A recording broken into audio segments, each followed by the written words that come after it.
नमस्ते। Risk management के बारे में बहुत सारी बातें हो चुकी, बहुत सारे टूल्स लोगों ने समझाए होंगे और एक्सेल की सीट पर भी ये काफ़ी चीज़ें डिस्कस हुई होगी।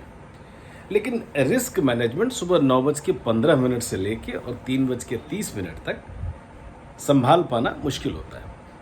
मैं एक छोटा सा एग्जांपल दूं कि जैसे अगर आपकी ट्रेडिंग कैपिटल सपोज 5000 है, थोड़ा बड़ा कर लें 10,000, सिर्फ 10,000 की कैपिटल में अब मन तो करता है कि इंडेक्स के ऑप्शंस भी ले लूं, निफ्टी भी ले लूं, बैंक निफ्टी ले लूं, लेकिन क्या यह संभव है? जवाब है नहीं। जब कैपिटल छोटा हो, यानी आप जिस बिजनेस को करने जा रहे हैं उस बिजनेस में आपका कैपिटल अमाउंट जब काफ़ी छोटा हो, तब आपको फिर किसी एक ही सेगमेंट में काम करना पड़ेगा ताकि आपको आपकी गलतियां पता चलती रहें। अगर आपने भूल से, गलती से भी कोई इंडेक्स का ऑप्शंस ले लिया, और जैसा कि इंडेक्स के ऑप्शंस में होता है, लॉट साइज कम से कम 900, 1500, 750, अगर आपने मान लीजिए थोड़ी देर के लिए इन्फोसिस की ही लॉट ली है तो 300 लॉट आपको खरीदना पड़ेगा। इस केसेस में क्या होगा, आपका 60 से 70% कैपिटल किसी एक ट्रेड में ही खत्म हो जाएगा। जबकि मैंने जो एक्सपीरियंस किया है through out my risk management journey, कि आपको अपनी ट्रेडिंग कैपिटल का कम से कम 70% नेक्स्ट ट्रेड के लिए बचा के रखना है। यानी 30% अमाउंट से आप ट्रेड करेंगे। अगर मान लीजिए आपकी कैपिटल सिर्फ 10,000 है तो यहां पर आपके एक ट्रेड में ऑलमोस्ट 2,500 रुपए, 2,500 से लेकर के, but it is not beyond of 3,000।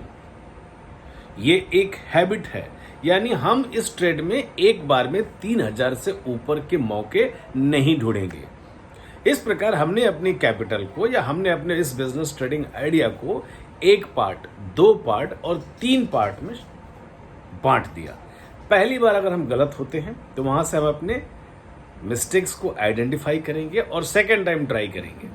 ठीक है, उसमें भी अगर आपने ट्रेड ले लिया तो आपका स्टॉप लॉस भी नॉट बियॉन्ड ऑफ 40%, यानी कैपिटल के 40% से ज़्यादा स्टॉप लॉस नहीं होना चाहिए। रूल तो ये है कि 7 से 15% के भीतर ही आपको अपने स्टॉप लॉस डिफाइन करने चाहिए, कि अगर आप उस आइडिया में गलत होते हो तो फिर ये जो लॉस है यहां पे जाकर के स्टॉप हो जाएगा। बहुत इंपॉर्टेंट है। चौथी बात, कई बार हमने देखा है कि आपके ट्रेड्स बहुत अच्छे जाते हैं, पर आप विनिंग शॉट्स को बहुत पहले अर्ली स्टेज में ही जैसे ही ब्रेकआउट मिला आप वहीं पे पोजीशन स्क्वायर अप कर देते हो। ये भी एक बहुत बड़ी गलती है। जब आप रिस्क ले ही लिए हो और सिग्नल्स आपको पॉजिटिव मिलने शुरू हो गए हैं, ब्रेकआउट अभी अभी आया ही है, तो कम से कम एक चैनल तक तो वेट आपको करना ही चाहिए। यानी अगर आपने ट्रेडिंग छोटे साइज में लिया है 2,000, 3,000, और वहां से आपकी प्रॉफिट के जो फिगर्स हैं वो 1800 के जब ऊपर जाने लगे, तब आप प्रॉफिट के बारे में सोचिए। द बेस्ट कंडीशन क्या होती है, अगर किसी भी रीजन से गैप अप मिल गया, फर्स्ट गैप अप में ही आप अपनी पोजीशन को स्क्वायर अप कर दीजिए। हो सकता है जो पोजीशन आपने 3,000 के लिए हो, गैप अप के समय उसकी वैल्यू 5,500, 6,000 या 700 पॉसिबल है, क्योंकि इंडेक्स के ऑप्शन में ऐसा होता है।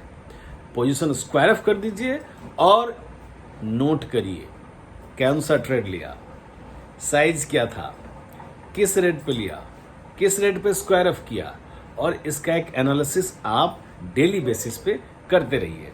कुछ दिन ये प्रैक्टिस दोहराइए, फिर आपको खुद समझ में आएगा कि risk management is not a word, it's a behave, it's a life of a trader. Thank you.